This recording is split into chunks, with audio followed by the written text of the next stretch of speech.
soit automatique, soit manuel. Donc, si vous faites automatique dans votre vidéo, vous allez voir comment le système il détecte s'il y a une facture sortie, elle est liée à quelle transaction bancaire. Dans le cas d'un bordereau, vous pouvez aussi faire rapprochement sur l'action.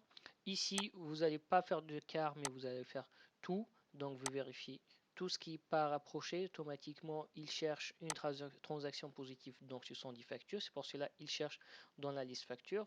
Vous avez ici la main sur le bordereau, donc vous avez toutes les informations de bordereau.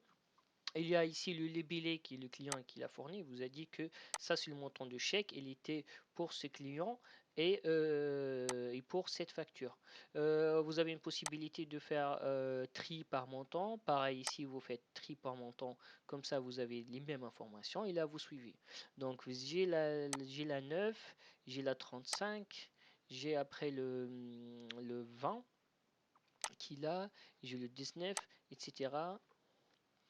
Et finalement, j'ai la 5.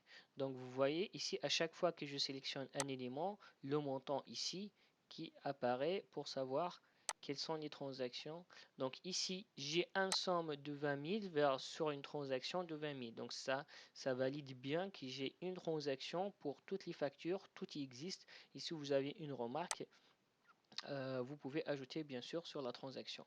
Et là, vous avez ce bordereau qui, dans les détails de bordereau, vous avez les informations et aussi vous avez les factures rapprochées. En fait, cette transaction, elle est rapprochée avec ces factures-là. Comme ça, vous avez toutes les informations.